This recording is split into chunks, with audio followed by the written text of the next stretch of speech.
오늘 본문에 우리가 읽은 본문에 나타나는 것처럼 사도 바울은 줄곧 자신을 빚진 자 이렇게 묘사를 합니다. 빚진 자는 채무자라는 뜻입니다. 아시다시피 바울은 선교 사역을 하는 내내 자비량 선교를 했습니다. 자비량은 영어로 텐트 메이킹, 텐트 만드는 거죠. 손수 천막 만드는 일을 하며 선교 여행비를 충당하고자 했습니다. 이런 바울인데 사도는 어떻게 채무자가 되었을까? 어떻게 빚진 자가 되었을까요? 또 그가 얼마나 많은 빚을 졌기에 서슴없이 자신을 빚진 자, 채무자라고 말하는 것일까요? 생각해보면 빚을 지는 데는 두 가지 경로가 있습니다. 하나는 내가 어떤 사람에게서 돈을 빌리는 경우지요.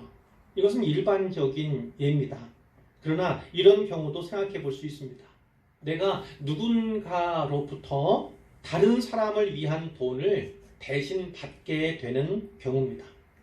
예를 들어 제가 누군가에게 100만 원을 빌렸다면 저는 그 100만 원을 갚기까지 그 사람에게 빚을 지고 있는 거지요. 마찬가지로 어떤 사람이 누군가에게 전해주라고 저에게 100만 원을 맡겼다면 저는 그 돈을 그 누군가에게 전해주기까지 그 사람에게 빚을 지고 있는 셈입니다. 두 가지 경우를 말씀드렸는데 첫 번째 경우에 저는 스스로 돈을 빌림으로써 빚을 졌어요. 그러나 두 번째 경우는 다르죠.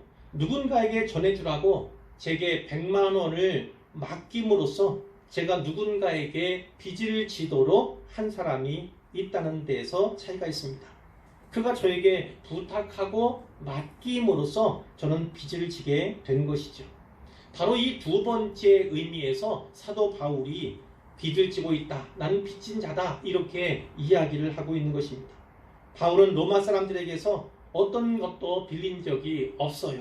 하지만 예수 그리스도께서 바울에게 로마 사람들을 위한 복음, 로마 사람들도 위한 복음을 그에게 맡기셨습니다. 이런 말미암아 바울이 빚진 자가 된 것입니다. 바울은 자기가 쓴 서신서들에서 여러 차례, 여러 번에 걸쳐서 자기가 복음을 맡았다 이렇게 고백을 하고 있습니다. 예를 든다면 고린도전서 4장 1절 2절에 사람이 마땅히 우리를 그리스도의 일꾼이요 하나님의 비밀을 맡은 자로 여길지어다 이렇게 이야기합니다. 하나님의 비밀을 맡은 자 이렇게 얘기하고 있죠. 그리고 맡은 자들에게 구할 것은 충성이니라 이렇게 우리에게 분명하게 권면하고 있습니다. 데살로니가 전서 2장 4절에 보면 오직 하나님께 옳게 여기심을 입어 복음을 위탁받았으니 이런 표현도 있습니다. 우리는 복음을 위탁받은 자다 이렇게 말씀을 하시고 자 그런 사람은 사람을 기쁘시게 하는 것이 아니라 오직 하나님을 기쁘시게 해야 한다 이렇게도 뒤이어 말씀하고 있습니다. 디모데전서 1장 11절에 이런 말씀이 있습니다. 이 교훈은 내게 맡기신 바 복되신 하나님의 영광의 복음을 따름이니라. 복음을 복되신 하나님의 영광의 복음 이렇게 구체적으로 설명하고 있습니다. 그리고 갈라디아서 2장 7절 8절에 보면 도리어 그들은 내가 무할례자에게 복음 전함을 맡은 것이 이 무할례자는 이방인들을 말하는 거지. 이방인, 할례받지 않은 사람들에게 복음 전함을 맡았다 이렇게 얘기하면서 그것은 베드로가 할례자들, 곧 유대인들에게 복음 전함을 맡은 것과 같다 이렇게 이야기를 합니다. 하나님께서는 베드로에게 역사하셔서 그를 할례자의 사도가 되게 하셨어요. 주로 유대인들을 전도하는 데 사용하셨습니다. 그러나 이 바울에게 역사하신 하나님은 그를 이방인의 사도로 삼으셨죠. 그래서 이방인에게 복음을 전하는 것, 선교하는 것이 그의 일생일대의 과업이 된 것입니다. 물론 이 말씀들은요 청지기직에 대한 내용입니다. 청지기직. 그러나 이 기저에 있는 사상은 별반 다르지 않다 이렇게 말씀을 드릴 수가 있겠는데요. 예수 그리스도께서 바울을 이방인의 사도로 부르시고 그에게 복음을 맡겨주셨습니다. 그리고 복음 전파의 사명도 맡겨주셨죠. 그래서 바울로 하여금 빚진 자가 되게 하셨다 이렇게 성경이 증언하는 것입니다. 사랑하는 성도 여러분, 우리가 바울과 같은 사도는 아니지만 이른바 빚진 자의 원리는 똑같습니다. 우리도 바울과 마찬가지로 빚진 자임을 마음에 새겨야 할 것입니다. 이 시간에는 이 빚진 자의 원리에 대해 살펴보므로 은혜를 나누어 보도록 하겠습니다. 첫째, 그리스도인은 복음의 빚진 자이고 은혜의 빚진 자입니다. 복음과 은혜의 빚진 자가 그리스도인이에요.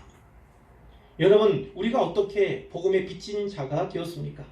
그것은 우리가 예수 그리스도의 십자가와 부활의 복음을 믿음으로 말미암아 죄의 문제를 해결하고 구원을 받게 되었기 때문이죠.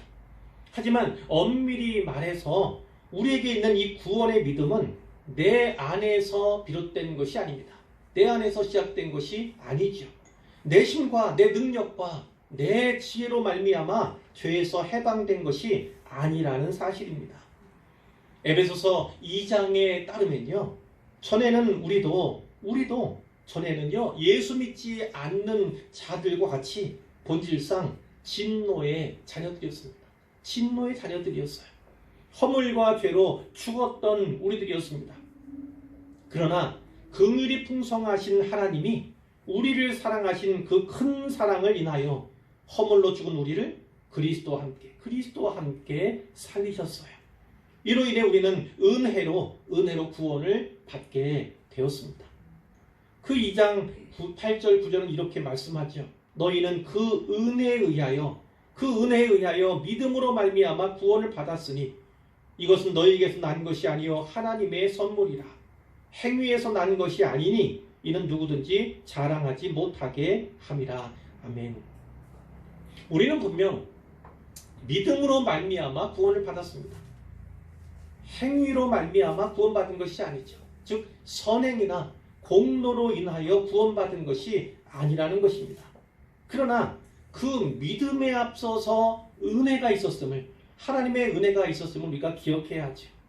따라서 믿음도 하나님의 은혜의 선물이고 구원도 하나님의 은혜의 선물이다. 바울은 이렇게 말씀하는 것입니다. 그런데 우리가 꼭 기억해야 할 사실이 있습니다. 이 하나님의 선물이라는 게 결코 공짜가 아니라는 사실이에요. 공짜가 아니라는 겁니다. 거저 주셨다고 해서, 우리가 값없이 받았다고 해서 공짜가 아닌 것입니다. 하나님이 그 은혜로 거저 그리고 값없이 믿음과 구원의 선물을 우리에게 주신 데는요, 하나님의 의도와 뜻과 목적이 있음을 우리가 분명히 알아야 하는 거죠. 그럼 어떤 목적일까요? 그 2장 10절에 보면 우리는 그리스도인들을 말합니다. 그가 하나님을 말해요. 그러니까 그리스도인들은 하나님이 만드신 바라 이렇게 말씀하죠. 이 만드셨을 때 이것은 창조를 의미합니다. 그러나 이 본문에서는 창조라기보다는 새 창조, 재창조를 의미하는 거죠. 아시다시피 아담은 하나님께서 지으셨습니다. 그리고 하나님께서 그 아담과 하와 사이에서 난 모든 인류를 계속 지으시죠. 특별히 이 육신은 부모 사이에서 태어나지만 그러나 그 영혼만큼은 하나님께서 직접 우리에게 주신 방식을 통해서 우리는 세상에 태어나고 있습니다. 그러나 이 부분은, 이 짓고 만드셨다는 부분은 새 창조를 의미하는 것인데, 그래서 우리를 특히 가리켜서 하나님의 걸작품 이렇게 이야기할 때 이 걸작품은 우리가 지음받았을 뿐만 아니라 하나님 형상 따라 지음받을 뿐만 아니라 예수 그리스도의 피의 공로로 말미암아서 구속받은 그것까지를 다 포괄하는 것이죠. 우리 한 사람 한 사람은 그래서 하나님의 걸작품인 것인데, 그것을 성경은 새로운 피조물, 이러한 용어를 써서 말씀을 합니다. 우리는 새로운 피조물이 된 것입니다. 자, 그럼 하나님께서 우리를 걸작으로 만드시고 그리고 새로운 피조물로 지으신 이유가 무엇이겠습니까? 그것이 뒤에 나오는데, 그리스도 예수 안에서 선한 일을 위하여 지음을 받았다, 이렇게 기록하고 있어요. 그러므로 우리가 예수 그리스도의 십자가와 부활의 복음에 비친 자, 그리고 우리에게 믿음을 허락하신 하나님의 은혜에 비친 자임을 기억하는 사람들이라면요, 하나님이 나와 또 우리를 통해서 드러내길 원하시는 그분의 의도와 그분의 뜻과 그분의 목적을 내가 갚아야 할 빚으로 이렇게 여겨야 마땅한 것입니다. 우리는 하나님께 기뻐하시는 그 선한 일을 행함으로써 그 복음과 은혜의 빚을 갚아 나가야만 하는 것이죠. 마태복음 18장 21절 이하에 보면 베드로가 예수님에게 이렇게 묻습니다. 주여, 형제가 내게 죄를 범하면 몇 번이나 용서하여 주리이까? 그러면서 또 이렇게 물어요. 7번까지 하오리까? 7번이면 되겠습니까? 이렇게 말씀을 드렸어요. 예수님께서 뭐라고 말씀하십니까? 내게 이르노니 7번뿐 아니라 7번을 70번까지라도 7번을 70번까지라도 할지니라 이렇게 말씀을 하죠. 자, 7번을 7번까지 그러면 7 곱하기 70이니까 490번이네 이렇게 이해하시면 안 됩니다. 이 말씀은 몇 번인지 세지도 말라는 거예요. 세지 말고 용서하고 또 용서하고 다시 용서하고 다시 용서하라 이런 의미를 우리에게 주시는 것입니다. 그러면서 예수님이 이런 천국 비유의 말씀을 주셨어요. 그러므로 천국은 그 종들과 결산하려 하던 어떤 임금과 같으니. 자, 그러면서 비유의 말씀을 계속 하시는데 결산할 때 10,000달란트 빚진 자 하나를 데려왔습니다. 이제 하나님의 이 주인의 종들이 그랬겠죠. 10,000달란트 빚진 자. 그런데 이 10,000달란트 빚진 사람에게는 가진 것이 없어요. 갚을 능력이 없는 겁니다. 그러니까 주인이 이렇게 얘기해요. 그 몸과 아내와 자식들과 모든 소유를 다 팔아 갚게 하라. 이렇게 얘기를 합니다. 그러니까 이 종이 엎드려서 비는 거예요. 참아주십시오. 기다려주십시오. 제가 다 갚겠습니다. 이렇게 얘기를 해요. 자, 이 주인이 어떻게 합니까? 불쌍히 여겨서 결국 그를 놓아 보내줍니다. 그리고 10,000달란트의 빚을 다 탕감해 주는 거예요. 자, 그런데 이 10,000달란트를 탕감받은 종이 자기에게 100데나리온 빚진 동료 한 사람을 찾아갑니다. 이 달란트와 데나리온은 이건 뭐 비교할 수 없어요. 더군다나 10,000달란트와 100데나리온의 차이는요, 하늘과 땅의 차이인 겁니다. 그런데 이 100데나리온의 빚을 진 동료 한 사람을 찾아가서는요, 돈 내놓으라는 거죠. 그리고 돈이 없다고 하니까 붙들어서 목을 잡고 빚 갚으라 재촉하는 거예요. 그 동료가 엎드려서 간구합니다. 나에게 참아 주십시오. 제가 꼭 갚겠습니다. 이야기를 하는 거예요. 그러나 이 10,000달란트의 탕감을 받은 사람은요, 허락하지 않습니다. 결국 그를 옥에 가두죠. 다른 동료들이 그것을 보고서 몹시 딱하게 여겼어요. 그래서 주인에게 가서 그 일을 다 고했습니다. 그랬더니 10,000달란트를 탕감했던 그 주인이 그를 불러들이죠. 이렇게 말합니다. 악한 종아, 네가 빌기에 내가 네 빚을 전부 탕감하여 주었거늘 내가 너를 불쌍히 여긴 것 같이 너도 네 동료를 불쌍히 여김이 마땅하지 아니하냐. 이렇게 말씀을 하죠. 그리고 주인이 노하여서 그를 옥졸들에게 넘깁니다. 그 마지막에 이렇게 되어 있습니다. 너희가 각각 마음으로부터 형제를 용서하지 아니하면 나의 하늘 아버지께서도 너희에게 이와 같이 하시리라. 너희를 용서하지 않으실 것이다. 이렇게 말씀을 하시는 거예요. 우리가 예배 시에 주기도문을 외지 않습니까? 이렇게 읽지 않습니까? 거기에도 이런 부분이 있어요. 우리가 우리에게 잘못한 사람을 용서하여 준 것 같이 우리 죄를 용서해 주시고, 바로 이 말씀에서 이 주기도문의 일부가 나온 거예요. 내가 용서하는 만큼 하나님께 용서받는다는 거예요. 물론 그 차이는 크죠. 그러나 그 용서의 행위를 통해서 하나님께 나를 용서해 주셨다는 것을 고백하는 거예요. 그런 차원으로 우리는 이해할 수 있습니다. 이 비유의 말씀에서 그리스도인은 10,000달란트를 탕감받은 자들이죠. 그렇다면 마땅히 이웃을 또 동료를 불쌍히 여기고 용서해 주어야 합니다.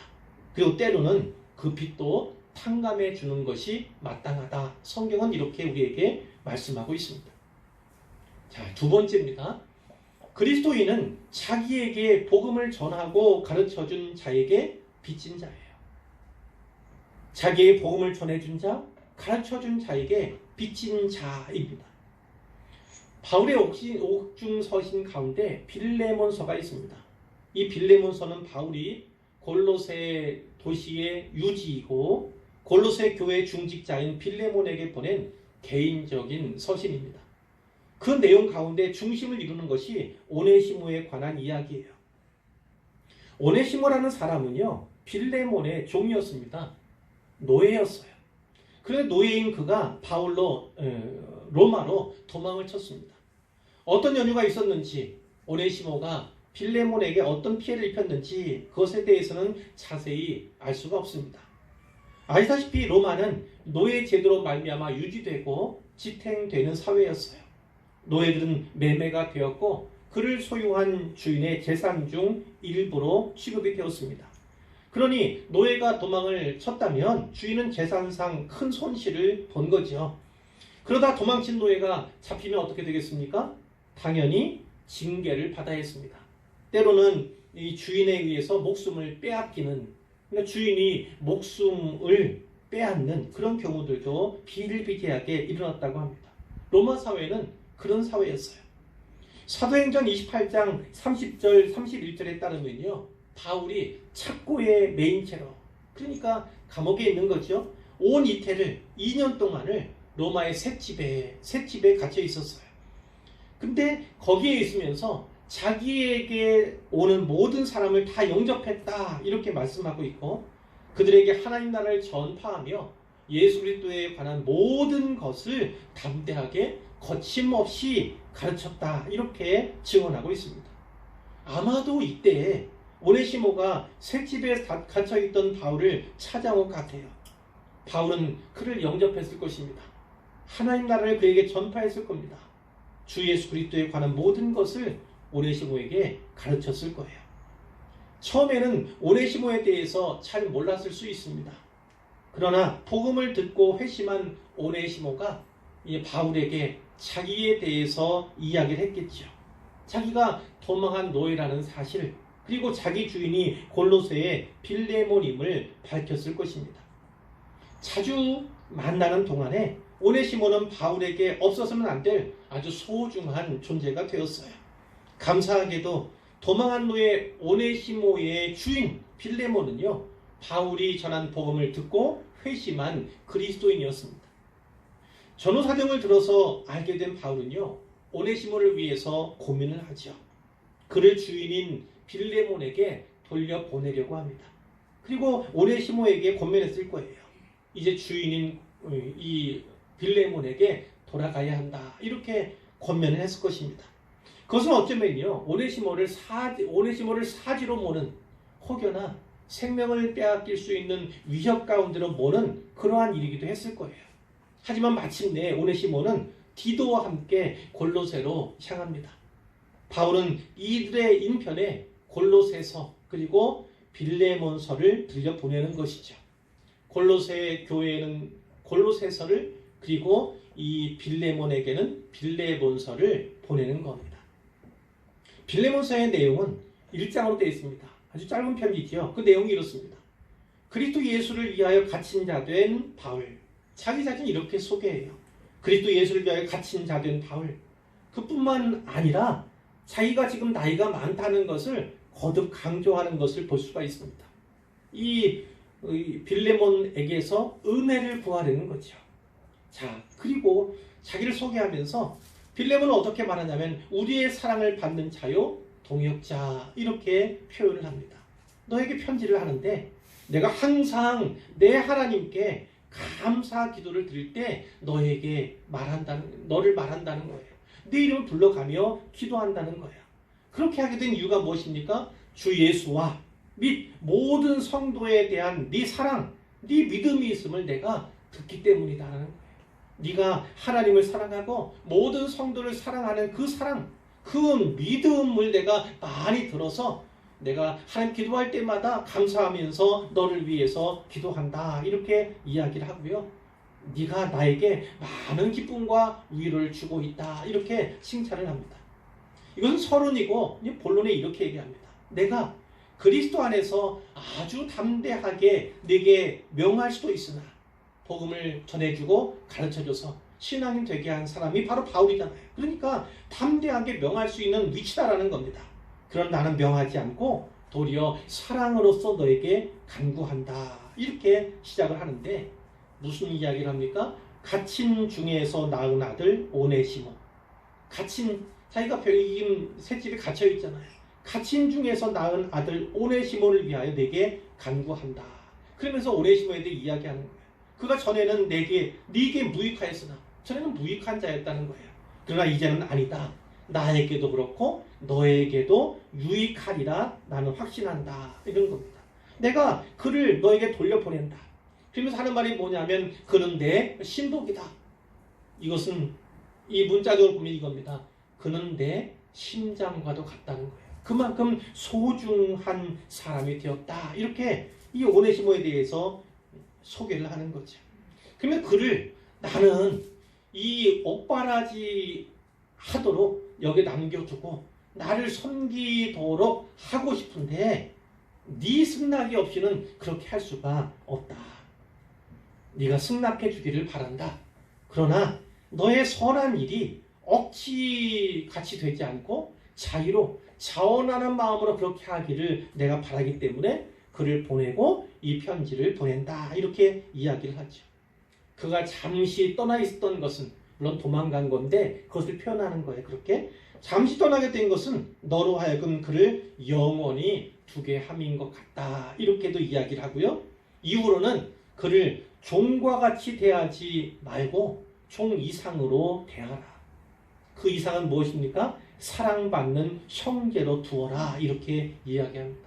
그는 이미 내게 특별한 자인데 너에게도 더 특별할 것을 나는 확신한다. 이렇게 이해하면서 부탁을 하죠.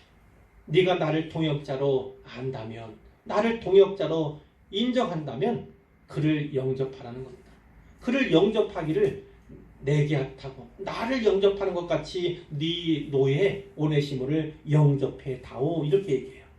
그러면서 18절 19절에 그가 만일 네게 불의를 하였거나 네게 빚진 것이 있으면 그것을 내 앞으로 계산해라. 내가 갚겠다는 거예요. 나 바울이 친필로 쓰노니 내가 갚으려니와 내가 이외에 내 자신이 내게 빚진 것은 내가 말하지 아니하노라. 네가 나에게 빚진 것은 내가 말하지 않겠다. 그것은 고려하지 않겠다. 이런 얘기예요. 여러분, 빌레몬이 바울에게 무슨 빚을 졌겠습니까? 빌레몬은 부자예요. 골로새의 유지입니다. 반면에 바울은 사명을 받은 뒤로 늘 가난했습니다. 사역비가 늘 부족했어요. 그런데 바울은 담대하게도 네가 내게 빚진 것은 내가 말하지 않겠다. 이렇게 말을 합니다. 이것이 무슨 뜻이겠습니까? 복음을 전하고 복음을 가르쳐준 나에게 너는 빚졌다. 이것을 말씀하고 있는 거예요. 그 빚은 오네시모가 빌레몬에게 진, 그래서 바울이 대신 갚겠다고 하는 그 빚과는 차원이 다른 비교할 수 없는 아주 큰 빚임을 말씀하고 있는 것이죠. 복음의 빚과 은혜의 빚만 큰 것이 아닙니다.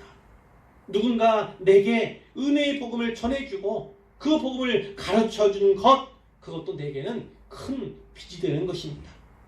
이런 의미에서 볼 때 저 개인적인 얘기를 한다면 저를 교회로 인도해준 제 아내 사모에게 빚진 자지요. 제가 처음 신앙생활을 시작할 때 저를 가르쳐주신 목사님께 저는 빚진 자입니다. 마찬가지로 목회 사역을 지도해 주신 목사님께도 빚진 자라고 말할 수 있을 겁니다. 또 목회의 방향을 선교적 목회로 전환하도록 도와주시는 목사님께도 빚을 지고 있는 셈이죠. 사랑하는 성도 여러분, 여러분은 누구에게 빚진 자입니까? 누구에게 빚을 졌습니까?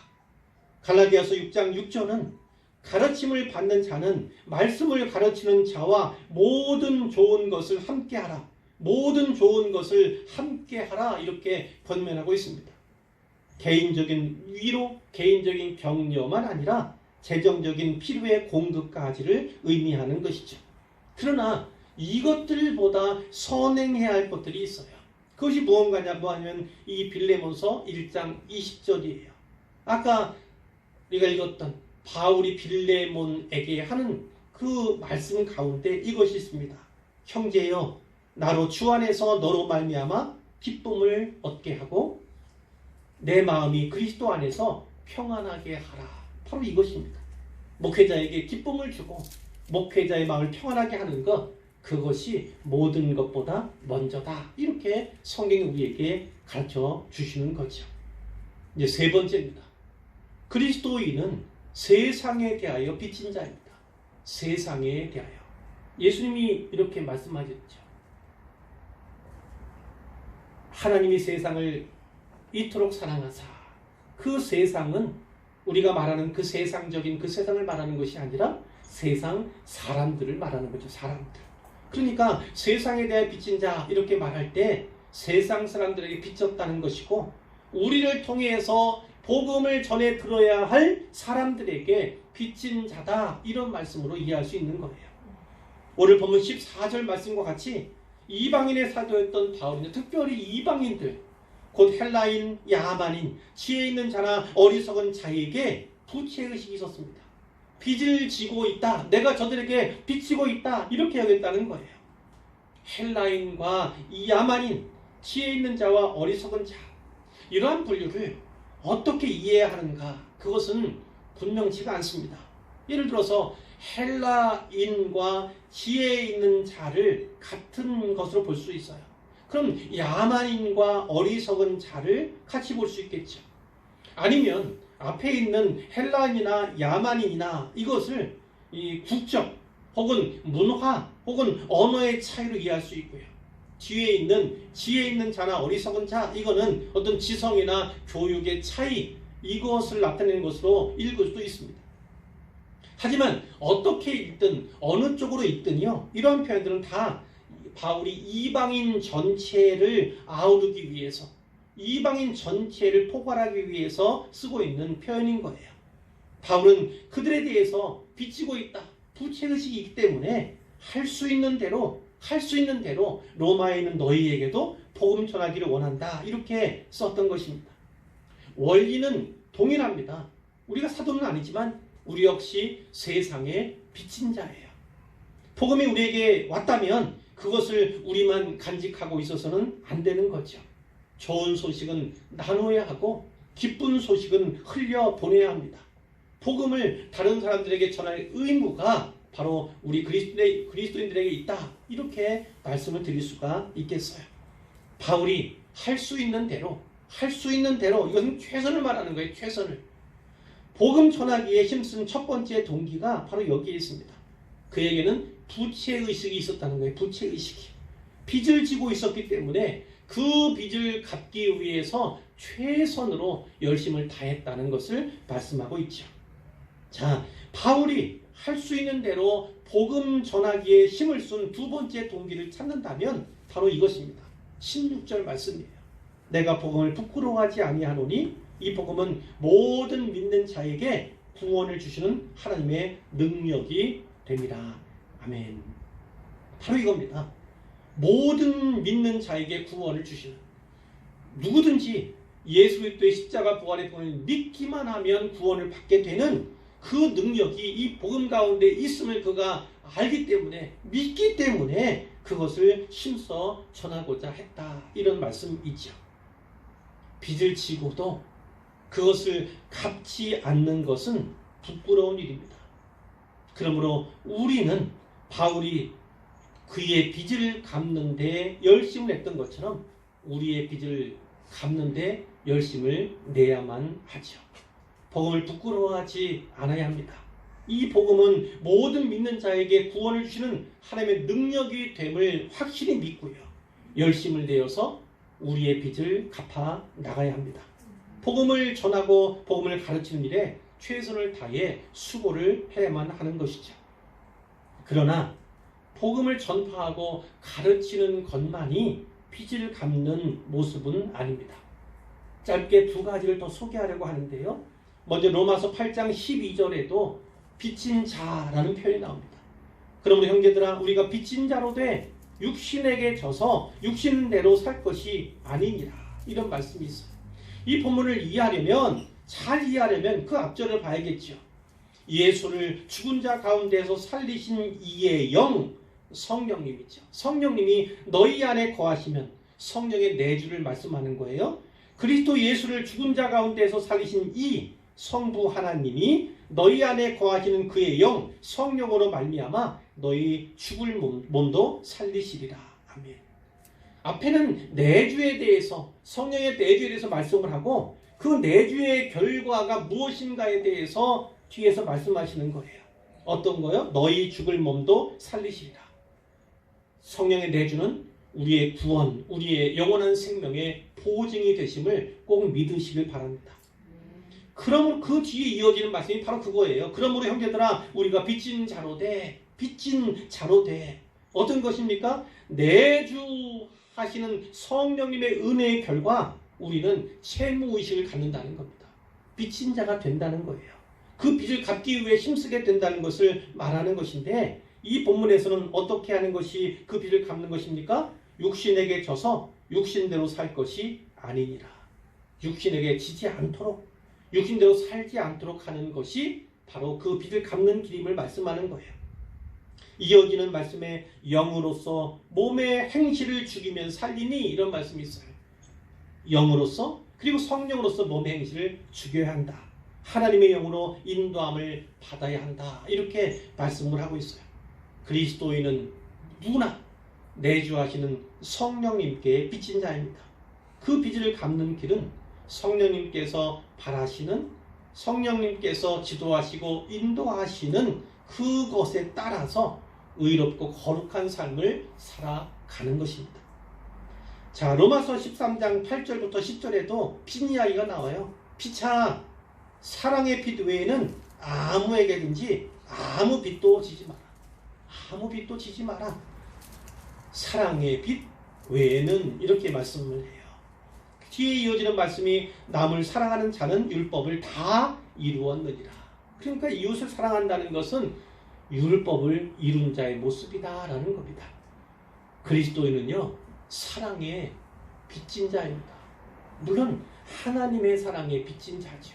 예수님의 사랑에, 성령님의 사랑에 빚진 자입니다만, 그러나 인생을 살아가면서 많은 사랑을 입지 않습니까?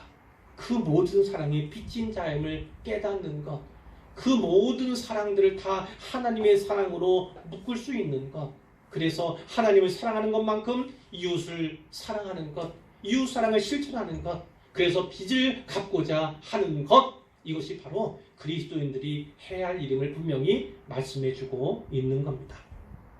이제 결론입니다. 우리가 보았던 것처럼 사도 바울과 같이 우리 모두는 빚진 자입니다. 복음의 빚진 자이고 은혜의 빚진 자이며 나에게 복음을 전해주고 복음을 가르쳐준 자에게 빚진 자이고 나아가서 세상 사람들에게 빚진 자입니다. 나를 통해서 복음이 전파되고 그 받은 복음으로 말미암아 구원을 받아야 하는 그 사람들에게 먼저 믿은, 먼저 은혜로 말미암아 구원받게 된 우리 모두는 빚진 자라는 것을 우리가 기억해야 합니다. 그러기 위해서는 그 빚을 일부라도 갚기 위해서는 복음을 위해서 할 수 있는 대로 최선을 다해서 수고를 해야죠. 예루살렘에서도 수고하고요. 땅끝에서도 선교하는 것이 우리 교회 또 우리의 삶이 되고 사역이 되어야 합니다. 뿐만 아니라 우리는 내주하시는 성령님께 빚진 자입니다. 거룩하고 의로운 삶으로 말미암아 그것을 일부분 갚을 수 있고요. 그리스도인은 사랑에 빚진 자들입니다. 그렇기 때문에 이웃 사랑을 실천함으로 말미암아 하나님 사랑을 드러내는 것, 그것이 우리의 모습이어야 한다는 겁니다. 거듭 말씀드리지만 빚을 지고도 빚을 갚지 않는 것은 부끄러운 일입니다. 사도 바울과 같이 또 많은 믿음의 선진들과 같이 하나님께로부터 그리고 주변으로부터 받은 많은 빚들, 그로 말미암아 빚진 자가 된 우리, 빚을 어떻게든 조금이라도 일부라도 갚고자 애쓰고 수고하는데 열심을 내는 우리 모두가 되기를 주님의 이름으로 축복합니다. 축원합니다.